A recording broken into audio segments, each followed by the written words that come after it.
జై శ్రీమన్నారాయణ. ఆపదాముపహత్తారం దాతారం సర్వసంపదాం లోకాభిరామం శ్రీరామం భూయో భూయో నమామ్యహం. శ్రీమద్ రామాయణం వాల్మీకి మహర్షి రచించిన శ్రీమద్ రామాయణాన్ని యథాతథంగా మీకు అందించాలని ఒక యజ్ఞంగా ప్రారంభించి ఈరోజు 75వ సర్గలో ప్రవేశిస్తున్నాము. ఈ సర్గ విశేషం ఏంటంటే వైష్ణవ ధనుసుని ఎక్కుపెట్టమని పరశురాముడు శ్రీరాముని ప్రేరేపించుట.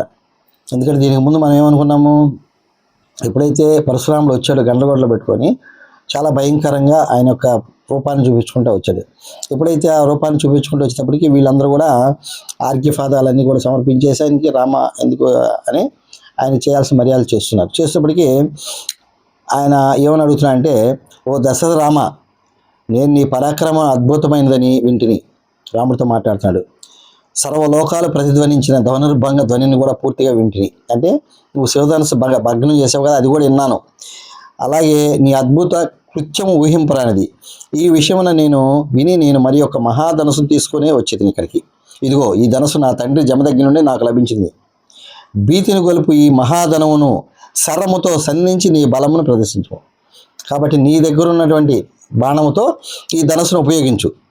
ఓ రాఘవ, ఈ ధనుసును ఎక్కుపెట్టట్లో నీకు గల బలమును చూచి వీరులో ప్రశంసలు అందుకున్న నీకు నాతో ద్వంద్వ యుద్ధాన్ని అనుకరించాడు. చూడండి ఏ విధంగా చెప్పాడు. ఎప్పుడైతే మీరు రాముణ్ణి ఈ ధనస్సు నువ్వు ఎక్కుపెట్టి నువ్వు నీ దగ్గర ఉన్న శరముతో ఎప్పుడైతే దీన్ని సంధిస్తావో అప్పుడు నీకు నాతో యుద్ధం చేసే అర్హత ఉందా లేదా నేను పరీక్షిస్తాను. చూడండి ఎంత దాని అహంకారంతో కూడినటువంటి మాట అనుకోవచ్చు, అవతల వాడిని యొక్క బల పరీక్షలు అనుకోవచ్చు. ఇలా మాట్లాడాడు. ఎప్పుడైతే ఇలా మాట్లాడుతుండగానే ఈ యొక్క పరశురాముడి యొక్క మాటలు వింటుందో దశరథ రాజుకి ఎక్కడ లేని భయం వచ్చేసింది. ఎందుకంటే ఆయన దైన్యంతో అడుగుతున్నాడన్నమాట. ఎవరిని? పరశురాముని. ఓ భార్గవరామ, నీకు శత్రులపై కోపం చల్లారింది కదా, నువ్వు బ్రాహ్మణోత్తముడు, వాసికాంచవు, ఈ పసిబాళ్ళపై ఎందుకు నీకు దయచూపము? పసిబాళ్ళు కదా ఈయన రాముడు, ఆయనపై నీకెందుకు వైరము, దయచూపము అని అంటూ నువ్వు వేదశాస్త్రాలని నియమనిష్ఠతో అధ్యయనం చేసావు. అదిగాక నువ్వు భృగు వంశంలో జన్మించావు, భృగు మహర్షి వంశంలో జన్మించావు. కానీ ఇంద్రుడి సమక్షంలో ఒక ప్రతిజ్ఞ పూనేవు. ఏమని?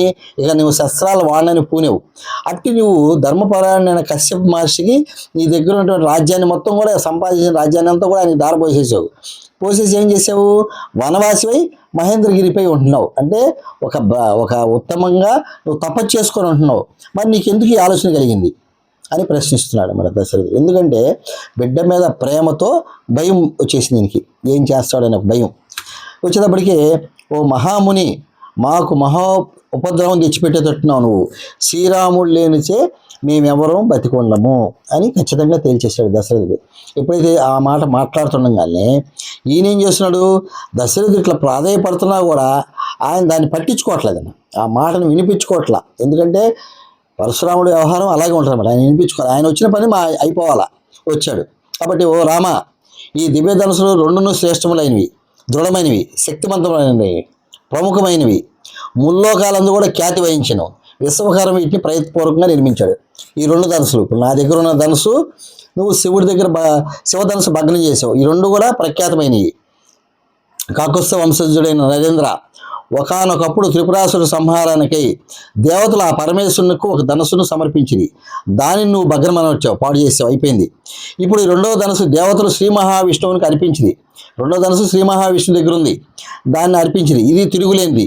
ఓ రామ, ఓ అపూర్వమైన కాంతులతో విలసిల్లుచున్న ఈ వైష్ణవ ధనుసును కూడా శివధనుసు వలె మిక్కిలి శక్తివంతమైంది. సేమ్ దానిలాగే ఇది కూడా శక్తివంతమైందని చెప్తున్నాడు. చెప్తూ అప్పుడు దేవతలందరూ కూడా ఒకసారి వీళ్ళిద్దరు దేవతలు ఏం చేస్తారంటే ఖాళీగా ఉండరు అన్నమాట, ఏదో ఒక ఆలోచన చేస్తారు.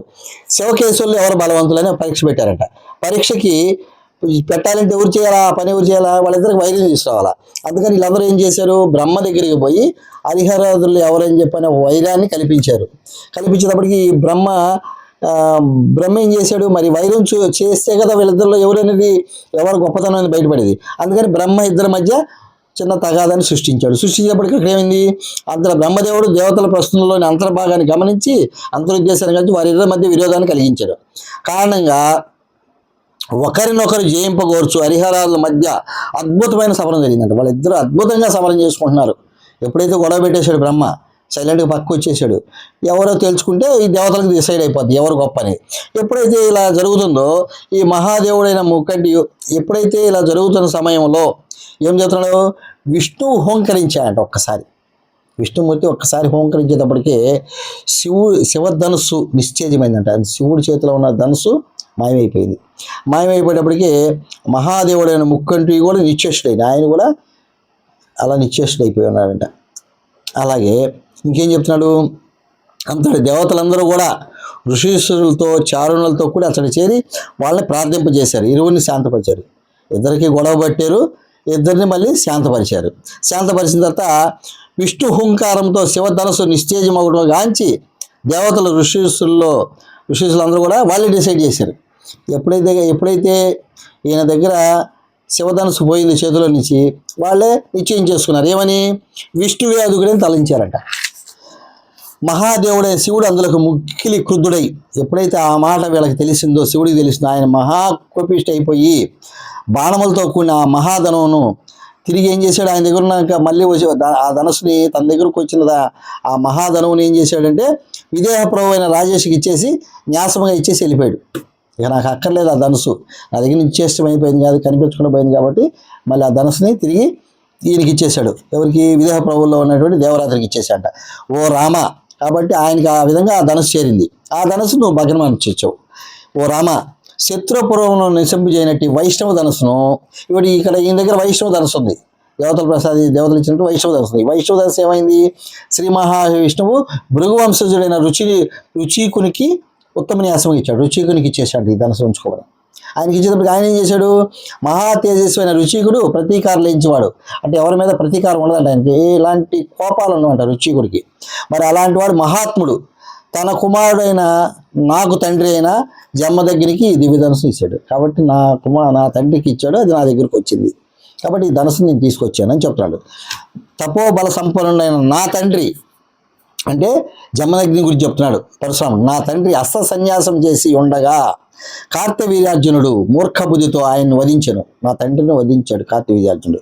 ఆ కార్తవీర్యార్జునుడు భయంకరంగా అతి క్రూరముగా మా తండ్రిని వధించినట్లు విని నేను రోషముతో క్షత్రియులందరినీ కూడా 21 పర్యాయాలు పుట్టిన వాడిని పుట్టినట్లుగా తుదముట్టించాను. కాబట్టి 21 పర్యాయాలు శత్రులందరూ కూడా రాజపుత్రులందరూ కూడా నాశనం చేసేసానని చెప్తున్నాడు. ఓ శ్రీరామ, సమస్త భూమండలం జయించి యజ్ఞాంతమున పుణ్యకారములు చేయువాడను మహాత్ముడైన కాశ్యప మహర్షికి అంటే నేను సంపాదించిన భూమినంతా కూడా ఆయన దక్షిణగా ఇచ్చేసాను. తపోబలముతో మహేంద్రగిరికి చేరేసి దేవతలు సంచినట్టు ఆ పర్వతం మీద ప్రశాంతంగా కూర్చొని నా తపస్సు నేను చేసుకుంటూ ఉన్నాను. మహావీరుడైన ఓ రామ, నీ నిరుపమాన పరాక్రమతో నువ్వేం చేసావు, శివధనుసును విరిచినట్లు విని వెంటనే ఇచ్చడికి వచ్చాను. నువ్వు శివధనుసు ఇచ్చావు కాబట్టి నాకు ఆ శబ్దం అక్కడికి వినపడింది, అందుకే నేను ఇక్కడికి వచ్చాను. నీ యొక్క బలం ఎందుకు తెలుసుకుందామని వచ్చానని చెప్తాడు. ఎప్పుడైతే అలా అన్నాడో అంటూ ఇంకేమంటున్నాడు, ఓ శ్రీరామ, తాత ముత్తాతల నుండి నాకు ఇది సంక్రమించింది. చెక్కు చెదని వైష్ణవ ధనుసును క్షత్రియ ధర్మం అనుసరించి తీసుకో, ఆ ధర్మం అనుసరించి తీసుకొని నాతో యుద్ధం ఆడు. ఓ రామ, నీకు శక్తి ఉన్నచో శత్రుపురములు జయించినట్టు బాణమును ఈ మహాధనస్సు సంధింపు. నీ దగ్గర ఉన్న బాణంతో ఈ ధనుస్సుతో సంధింపు, అప్పుడు నాతో ద్వంద్వ యుద్ధం చేయడానికి నీకు అనుమతిస్తాను. చూడండి, కాబట్టి ఎప్పుడైతే నువ్వు ధనుస్సుతో నీ దగ్గర ఉన్న శరణ్ని సంధిస్తావో అప్పుడు నీకు నాతో యుద్ధం చేసే అర్హతనిస్తానని చెప్తున్నామట. ఈ విధంగా సంభాషణ జరుగుతుంది. ఈ సంభాషణ మనకి 29 శ్లోకాలతో వాల్మీకి మహర్షి గారు పూర్తి చేశారు ఈ సర్గని. ఇత్యార్షే శ్రీమద్ రామాయణే వాల్మీకియే ఆది కావ్యే బాలకాండే పంచసప్తతిమ సర్గః. జై శ్రీమన్నారాయణ.